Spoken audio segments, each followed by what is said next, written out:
Namo tassa bhagavato arahato sama sambuddhassa. Namo tassa bhagavato arahato sama sambuddhassa. Namo tassa bhagavato arahato sama sambuddhassa. Buddhang dhammang sanghang namasami.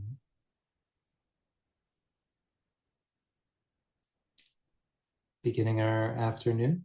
So we will, I'll give a bit of a reflection. We'll look at a sutta and then again, sitting and walking. And we can come back at 4:30 Eastern time. And if there's any discussion that wants to happen, we can do it then. But kind of gauging how much discussion there was. So we'll just see what comes up through the afternoon's practice and looking at the next sutta. Like I said, nutriment it's kind of hard to figure out how to integrate it into our practice, right? It's intriguing, it's curious, it seems to make sense. The Buddha said actually in the Book of Ones, but also there's a teaching directed for novices where they say, what is one? One is the reality that all beings subsist on nutriment. This is considered to be a basic fundamental truth. If there is a being, it is dependent on a fuel source, a nutriment. It comes from a source.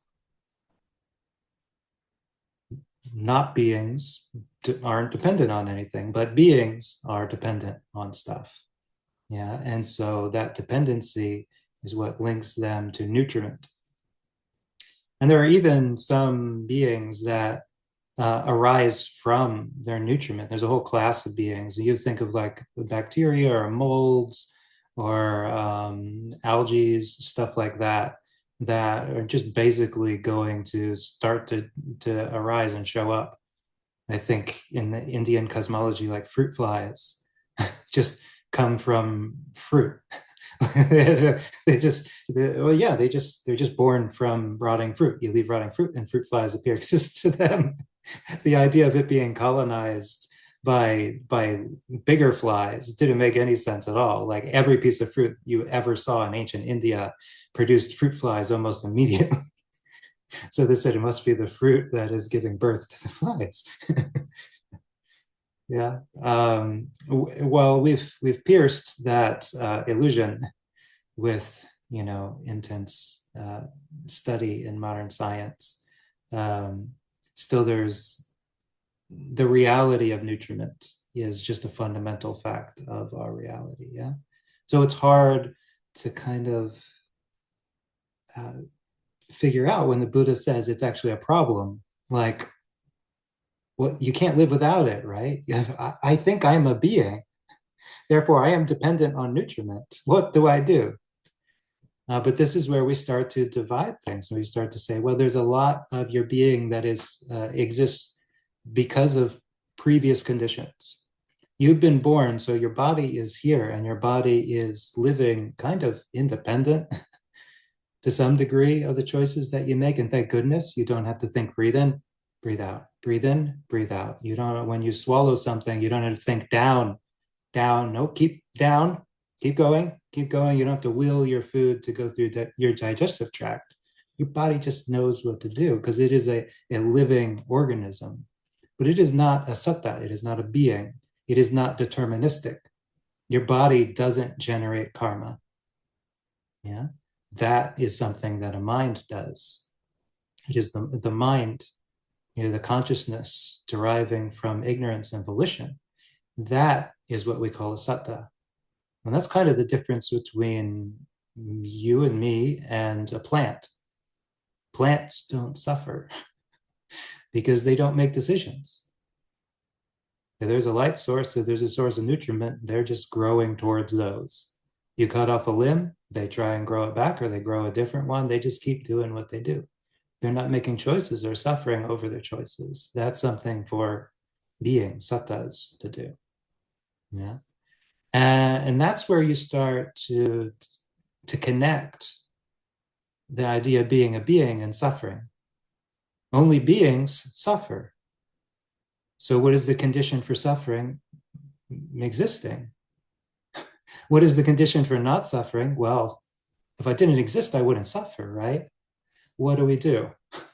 What do we do? It doesn't sound feasible, right? But then again, something that we start to grasp progressively, and especially this is why nutrients make a lot more sense as you get later in the path, into deep stages of samadhi. You start to see parts of the mind that you thought were always there cease. First, it's, the hindrances, they cease. It's not that they go left or they go right or they go up or down. They're not hiding under your bed. They are gone. They were dependent on a source. You removed that source and they cease. They are nowhere to be found. Yeah. And then applied and sustained thought, something that is a basic fundamental part of us thinking, right, ceases. And our mind, through samadhi, our mind is willing to stay with an object and it doesn't wander. Because the part of the mind that could wander has ceased. Again, if we talk about it, it's just talk. If you've seen it, then it's something totally different. Experientially, it's something amazing. It's a profound, world-shattering insight. Wait, that little voice, it can cease without remainder? The action of applying my mind to something or drifting off, that can cease? My mind can stay with an object, attached completely through unceasing interest and joy with that object? How could this be? Yeah. But again, through samadhi, you start to see that things can cease. They can end. They're not necessary. The final meditative attainments, the eighth jhana, if you number the jhanas, will be the cessation of perception and feeling. Now, these are so essential. It's kind of considered that if you are conscious of something, you are perceiving and feeling. You are trying to figure out what it is you're conscious of, and you're deciding if you like it or not. And it instantaneously, right? If you were to, you can't not do it. Is that something you can consciously stop doing? You're like, I'm not gonna do perception. Yeah, it leads to suffering. I'm just going to be just consciousness. That actually wouldn't be, it really wouldn't be existing, right? To a greater degree. There is a class of beings in the Buddhist cosmology called those who are not percipient. And it is a very, very specialized class of beings who, through meditative attainment, were able to achieve a state where perception does not arise. But they are also called like the great unconscious ones or something, because they're literally asleep. For trillions of years, they sleep, unable to perceive the things that are happening, the objects that are floating through their mind, unable to feel about it one way or another. It's kind of a great cosmic joke in a way. That's not enlightenment. It's not anything. It's not functional. They wake up after trillions of years and they go back to suffering. There was, they haven't done anything to remove the causes of suffering. They just took a vacation from it for a couple trillion years, and it comes back with a vengeance as soon as they stop.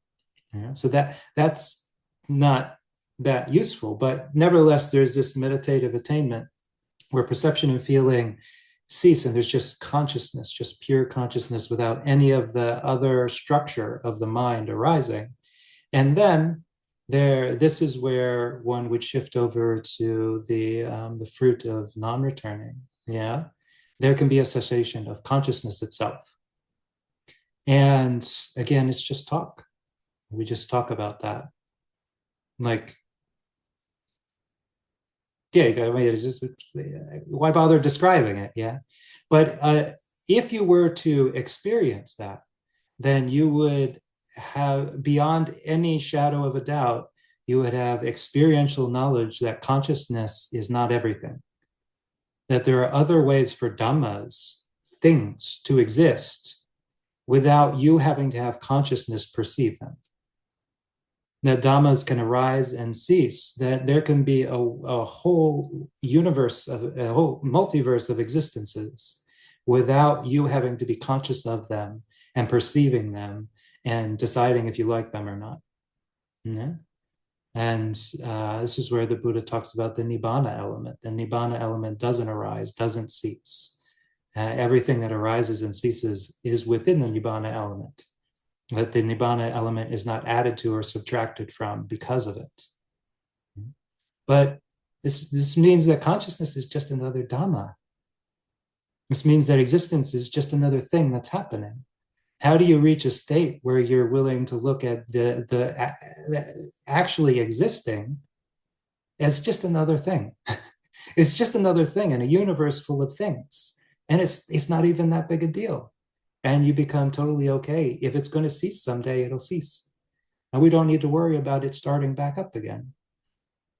Now, in order to pursue that, because what you're pursuing then is full enlightenment. You're pursuing being okay with existence ending. It's not that you need to make existence ending, and it's not that your existence will end because you attain that. All that you have attained is the cessation of all suffering, all clinging to existence.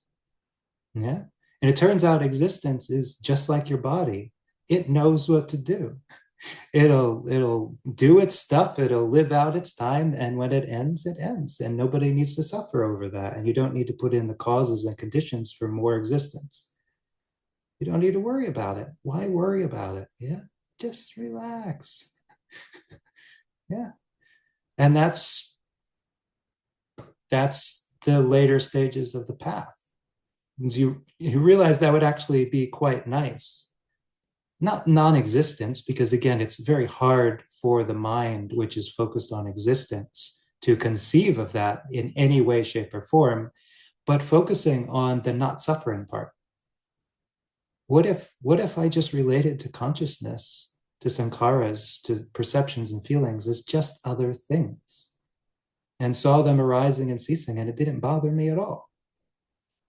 Well, then the talk about nutriments would make sense. You'd say, wow, we just have to remove some basic causes and conditions, and the suffering would cease. All of the mental habits that are causing that suffering would cease. They would end, and they would end without remainder. They would end in a way that they don't have anything to come back to. And that's, yeah. So we took that to, this is kind of how very deep practitioners are thinking in the later stages of the path. They're seeing themselves and they're saying, that's why I suffer. You. Why don't we do something about you? Without you, there won't be any suffering. Yeah. And they're willing they're really willing to investigate into the thing about it is they're willing to make changes. And so if you're wondering, like, how do I even apply this? The fact of the matter is the reason this isn't really taught to lay people is because in order to understand it and apply it at all, you have to be willing to make drastic lifestyle changes to see what happens. Yeah. You need to be able to stop eating dinner. You need to be able to stop watching movies. You need to be able to sit in meditation all through the night and get up the next morning and just go do your work just like normal. You need to be able to look at the things that you think are intrinsically you and say, well, that's exactly what I should avoid. We were talking with Ajahn Jayanto, a monk who's now the abbot of Temple Forest Monastery in New Hampshire. And he was offered the position, I guess you could call it, of founding a monastery in the Northeast US years before he accepted. His parents were part of a group that got together and invited the Ajahn Chah Sangha to start a monastery. And he was from that area, and his parents were, they were on the board. And so it's just obvious, like, yeah, come start a monastery. And he didn't want to. he put it off for years and years, and he stayed a student of Ajahn Sucitto, and they would travel the world, and they'd do retreats, and they'd be back at the monastery, and he'd train monks and all of that. And then finally one day he accepted. And he came and they bought a property, and it just like instant monastery. Yeah, because people have been waiting for so long. They were just ready to go. And it was interesting. I got to talk with him in those early years, and he said, I wondered what had changed. And he said, well, actually, at some point, he felt ready, and he felt like he wanted to investigate what it would be like to be so close to the things that had been important to him growing up. Yeah. And I realized that to some degree, when he was in his early training, and this is for many monastics, you look at things that you used to do and you say, well, that led to suffering.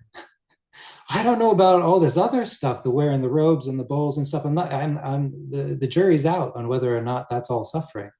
But I know growing up, I was suffering a lot. So the places, the foods, the activities, the whole culture wasn't working. So based on my experience, I should just avoid that. Yeah. It's very interesting. You kind of have to get seclusion from it. You kind of have to step away from it to see it as it really is. And then someday you come back and maybe you're ready.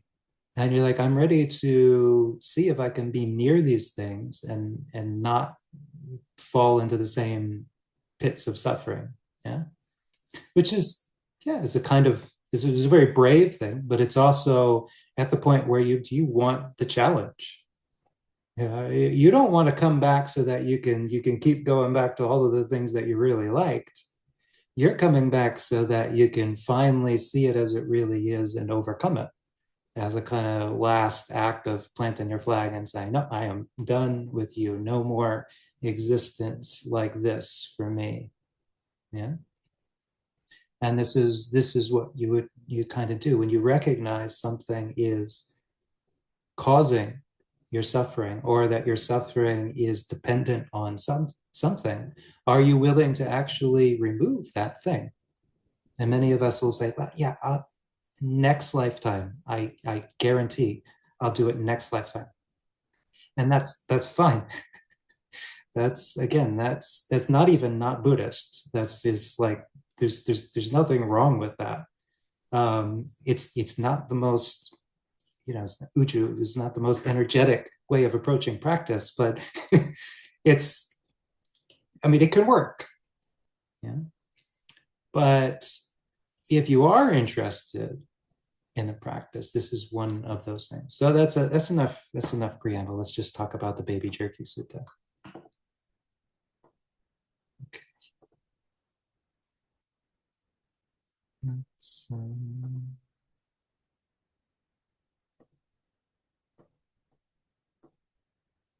Okay. So this is Samyutta Nikaya 1263. So it's the sutta right before the one we covered this morning, and you can all see it. See good? Yeah. Okay, so this sutta is called the Puttamangsa Sutta, which literally means flesh of the sun. Yeah. Affectionately called the baby jerky sutta by young monastics these days. Okay, and so at Savatthi, the Buddha says, monks, there are these four nutriments. They maintain sentient beings that have been born and help those that are about to be born. What for? Solid food, whether solid or subtle. Contact is second. Mental intention is third. Consciousness as the fourth. These are the four nutriments. And how should you regard the nutriment of solid food? Suppose a couple who were husband and wife set out to cross a desert, taking limited supplies. They had an only child with them, dear and beloved. As the couple were crossing the desert, their limited quantity of supplies would run out, and they'd still have the rest of the desert to cross. Then it would occur to that couple, why don't we kill our only child, so dear and beloved, and prepare dried and spiced meat? Then we can make it across the desert by eating our child's flesh. Let not all three of us perish. Then that couple would kill their only child, so dear and beloved, and prepare dried and spiced meat, They'd make it across the desert by eating their child's flesh. And as they'd eat their child's flesh, they'd beat their breasts and cry, "Where are you, our only child? Where are you?" What do you think, monks? Would they eat that food for fun, indulgence, adornment, or decoration? No, venerable sir. Wouldn't they eat that food just so they could make it across the desert? Yes, venerable sir. I say this is how you should regard solid food. When solid food is completely understood, desire for the five kinds of sensual stimulation is completely understood. When desire for the five kinds of sensual stimulation is completely understood, the noble disciple is bound by no fetter and might return them again to this world. Okay. So, man, those were the days, huh? When you could go on a road trip and you take your children with you, not because you enjoyed their company, but because just in case your car broke down, you would have a snack while you were waiting for the tow truck. Yeah. But as obscene a sutta as it is, it's meant to convey something that is, again, is particular to how monastics are given the freedom based on their renunciant lifestyle to consider things, right? Most people don't really have the luxury of considering food as a hindrance. Most people are really into food, to be quite honest. But if you're a monastic, you get to see the downsides of food. Yeah. And it's not just the gathering of the food or the preparing of the food or the eating of the food or the cleaning up of the dishes. It's all of those things. Every single meal entails all of these steps. Yeah. But furthermore, on a kind of greater like degree, the food is destroyed by this process. Yeah. You have a shiny, juicy red apple, but in order to consume that as food, because you can't just like rub it on your head without harming it and somehow get the nutrition. Um, you have to chew it, crunch it, you know, cover it in saliva, swallow it, digest it in order to get any nutrient from it. That completely destroys it. It turns it from a bright red, juicy, shiny apple into feces through a time-honored process. Yeah. So it's anything that you consume in this way will be destroyed and lost forever. Do you relate that way to your food? I mean, no, mostly we're so excited about it. It looks so good, yeah. The moment it is passed into the mouth, though, we want to stop thinking about it. Yeah. It stops being food and it starts being just a like good old full belly, uh, pit of sukha vedana, pleasant feeling, right? It is already changed from food out there to me in here. So this is offering a way of relating to food as a necessity, but a sort of like desperate necessity, right? You kind of have to eat. You're crossing a desert. And this is the nature of being a human being, is you kind of have to eat constantly, like every day. You have to eat something in order to survive. Yeah. And so it's like you're on a dangerous, perilous journey. And if there wasn't a practice, then, whether you live or die is not such a big deal. But because one more day of surviving might give you one more opportunity, one more day's opportunity to practice the Eightfold Path, then this necessity makes sense. Yeah, you're eating just to get through the next day and have that much more opportunity to understand the Buddha's teaching and to get to the end of suffering. So, yeah, it's not that monks look at every piece of bacon that might come their way into their alms bowl and say, "This is just like the flesh of my only son." No, we say this is bacon. It was somebody's flesh. But this is not for fun, not for pleasure, not for adornment. not for beautification of the body. This is just to get through the day. And when they have enough to do that, they just set the rest aside. Yeah. What other compulsion could they get? The Buddha says, very interestingly, there at the end, that to fully understand this means there is no fetter by which one could be reborn in this world. Which he's saying, to fully understand the nature of physical food is to attain non-returning. You could still be reborn, but you'd be reborn in the non-returner world, meaning you would have no form. You'd be a formless being, or a being that could take form at will and disregard it equally at will. And that is because to understand physical food is to understand that you are not eating anything. The body eats, the mind cannot. Yeah. And so any mental state that arises that says, I am hungry, I need to eat, I am eating, I have been nourished, I'm going to get through another, all of those are missing the point. It's the body doing those things, not the mind. And once you get that, it's, well, again, it's hard to, it's just talk about it. But once you get it, you get it. And the body is just the body. It's just the body doing those things. And at that point, the mind sees the body as all other forms are basically the same. The only reason the non-returner continues to live out their days, taking care of themselves is because, its consciousness is still arising, and it's arising here. It doesn't stop being located at this body because they've gotten over that layer of suffering. Their consciousness is arising dependent on this body because of the condition of birth. And when you die, then that condition will cease. No problem. It fixes itself. Let us go onward to our second nutriment. Okay.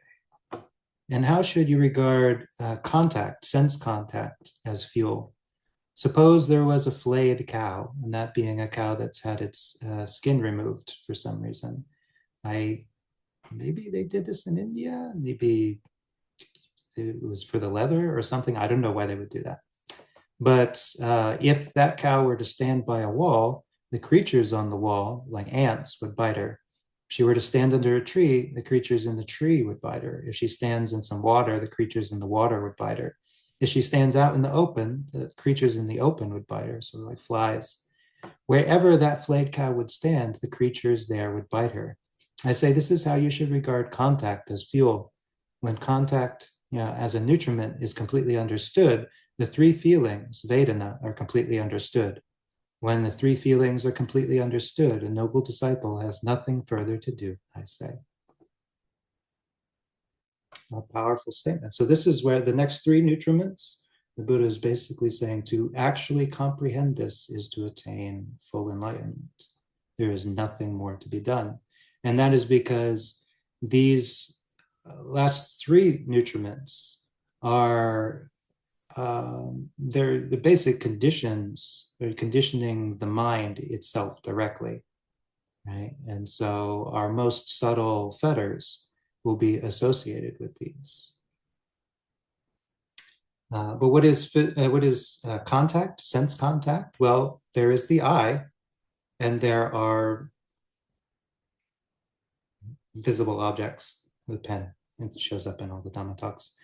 And when the visible object meets the eye, there is the arising of eye consciousness. This meeting of the two we call contact. Yeah. So contact is dependent on two things. It's on the object and on the sense base. Mm-hmm. Contact causes the two. Now, if contact does not occur, then the consciousness does not occur. If the consciousness does not occur, then the feeling can't occur. So what is the nutriment? Well, we find that in our daily life, we're all, has anyone ever, like, you've been trying to meditate and somebody's got a TV on somewhere nearby? What does that feel like, right? It's awful, isn't it? You're trying to keep the mind steady and focused and to be in the present moment. And somebody, anything. It could be a car commercial, it could be the news, it could be Sesame Street, but every single sound seems to just smack into your sense base and just grab you, wrench you away from your peace. And it's like you have no control whatsoever. Well, we've been conditioned by years of media to regard those as attractive objects. They actually work very hard to make everything, every second that is put out on television to be attention grabbing. Yeah. And so it's not really our fault. But knowing that, suppose you were to avoid televisions, you were to say that if I were to get close to that, then my mind would be crawling as though it had ants all over it. Yeah, I would have no control over that icky feeling of just restlessness would be conditioned by the contact, by the proximity. Right? If we were hungry, we would probably not want to go and sit down next to McDonald's where they're kind of venting all of their burger grease and French fry grease and all of these wonderful smells. They're actually allowed by law to vent that into the air so that they could kind of draw people in. Yeah, that would not be a good place to sit. If that increased our hunger, it would kind of be our own fault for being there, right? But to an even greater degree, recognizing that if there is contact, there is going to be feeling. Yeah? Our sense base is necessary. At the entry to samadhi, the first jhana, the sense bases have gone quiet. They're not relevant. The mind is internally composed and focused on an object independent of the five senses, right? And this is where we can get an experience of not having the sense bases. And wow, is that more peaceful? That is just so much better.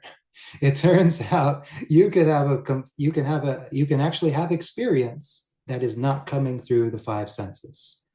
And when you do it that way, there's a lot of suffering that does not occur. And also, there is not compulsion, because the compulsion is coming from this meeting of objects that is really independent of you. And so, to understand this and to lose all interest and infatuation with the sense bases themselves, to have no possession over them, to see them as they're just phenomena. The eye, the ear, the nose, the tongue, the body. These are it's just a sphere of activity. It's not me. It's just like a TV screen that I don't want to draw too close to. You would attain a layer of permanent seclusion from these things. You'd be like, yeah, okay. When I really need to, I'll look at the TV screen and figure out what's going on. But if I don't need to, I just hang back. It's just a lot of dukkha. And that would be understanding this nutriment. Yeah, there's so many defilements need that contact to continue, to grow, and to multiply.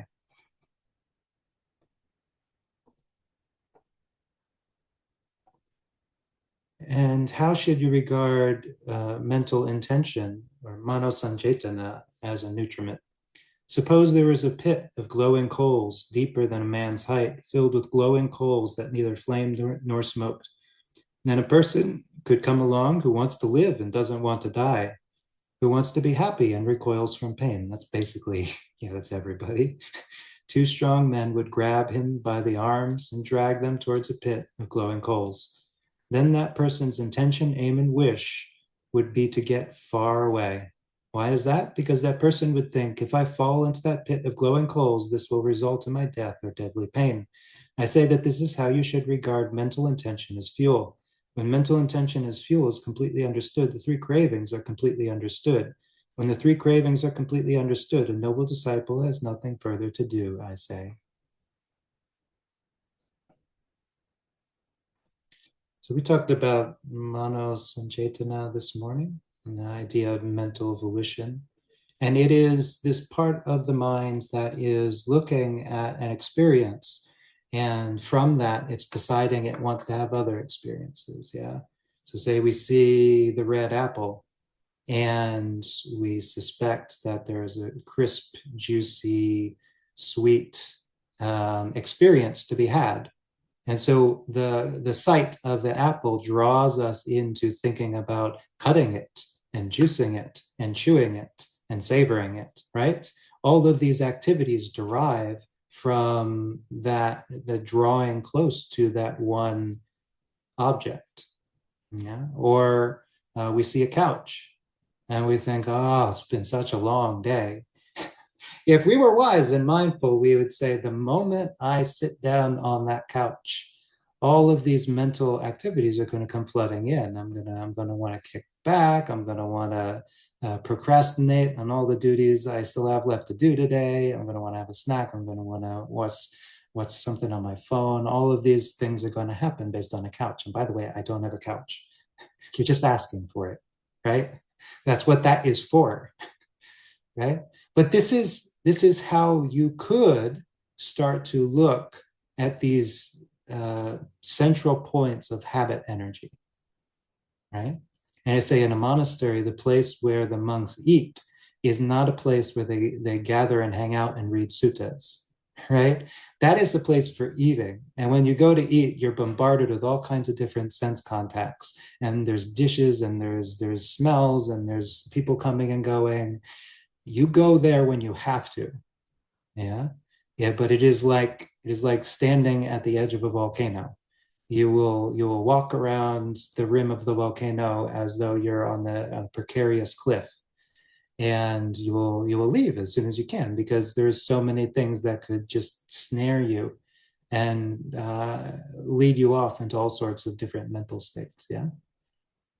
How many habits do we have that we relate to them this way? Now, if you've ever dealt with an addiction, you might understand this much better.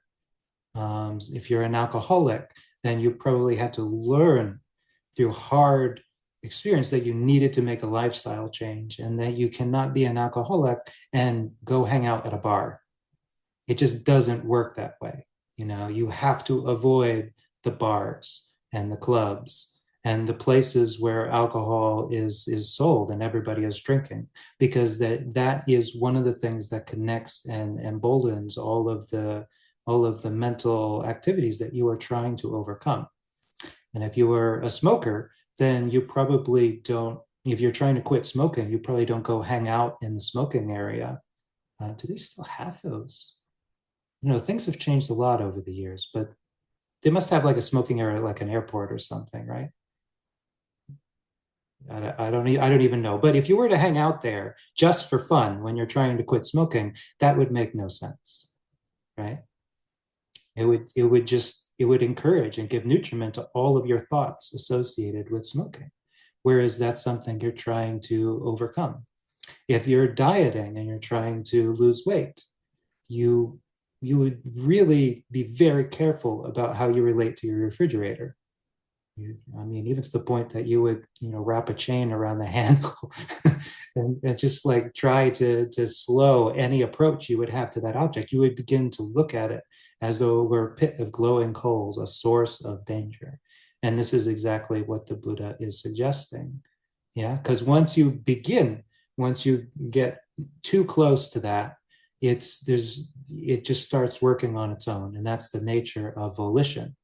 It's not that all of those volitions, the urge to drink, the urge to smoke, the urge to eat, are coming out of nowhere. You chose them through the choosing of an activity that's proximate, that's close, and is connected to those activities. Yeah. Those are very, those are serious examples where somebody feels really motivated to make a change, and they realize they have to really change their lifestyle in order to be successful. But that's a good example. That's why it's a good example. Many of the things that cause us suffering cause us low-level suffering. And when we're close to that source of suffering, we tend to tell ourselves, it's really not that bad. Or maybe this time it won't be that bad. even though every other time it has been bad, we'd say it's a low level suffering. I can tolerate it. I'll just dip my toe in and then I'll get back out. It'll be fine. Yeah, it'll be fine. Would you dip your toe into a glowing red hot pit of coals? Would even one toe's worth be tolerable? It would be a really bad idea, right? And this is how we would start to say, wow, I know that this is going to be suffering. What if I don't even toy with it? What if I don't even get close to it?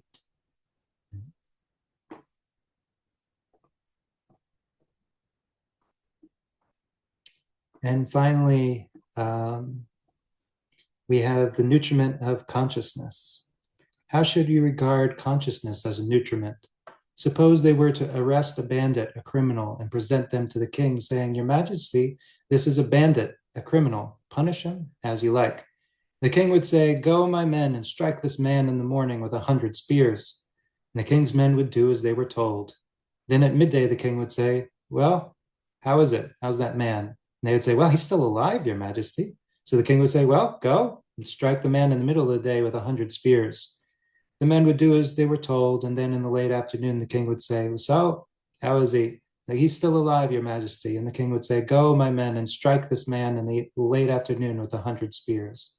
And the king's men would do as they were told. What do you think, mendicants? Would that man experience pain and distress from being struck with 300 spears each day? Yes, venerable sir, that man would experience pain and distress from being struck with one spear, let alone 300 spears. I say that is how you should regard consciousness as a nutriment. When consciousness as a nutriment is completely understood, name and form is completely understood. When name and form are completely understood, a noble disciple has nothing further to do, I say. That is the sutta. And we talked about this, I don't know if it was last Wednesday or the Wednesday before, but a very peculiar notion, yeah, seeing that consciousness is seemingly essential, seemingly neutral, right? It's just being aware of stuff is actually the cause of our suffering. If we weren't conscious, we wouldn't suffer. Yeah. And it's, I mean, when you put it that way, it seems really weird. It's obvious, it's true, and yet at the same time, what can we do about it? But what do we tell ourselves about consciousness? Do we tell ourselves, well, I can't not be conscious, so we just got to leave that one alone? Yeah. Maybe someone somewhere is able to attain some level of samadhi where they can get away from consciousness, but I can't. So I'm gonna do all the other stuff, and we'll get to that one later. But what's being suggested is not overarching consciousness all as itself, but looking at what kind of consciousness, what kind of experience is totally suffering, it's totally painful, it's totally unpleasant, and do we nonetheless set ourselves up for it? Yeah. Again, we're looking at something like a pain in the knee. You know, if we keep asking ourselves, oh, my knee hurts. Oh, my knee hurts. You know, and somebody says, oh, do you want to go for a walk? We're like, oh, my knee hurts. And that gets us thinking about, oh, now I'm thinking about how much my knee hurts. You know, all of this is all of the pain, all the prevarication, all of the avoiding of activities, all of the cringing away from things that might make it worse. All of these are dependent on the awareness of that pain in the knee. But when we're not thinking about the knee, we're not thinking about the pain in the knee. At that point in time, the consciousness, the knee consciousness, is not arising. And so dependent on that, the pain is not arising. Dependent on that, all of those mental states are not arising. To understand this is to understand everything that we tell ourselves is us, is an important component of us, is an unavoidable component of us. And to realize that there is no us, that whatever we are in any given moment is just whatever components are present in that moment, and that not all of them are.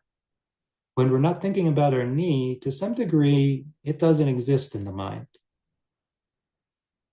It exists in the body, but then we are not the body.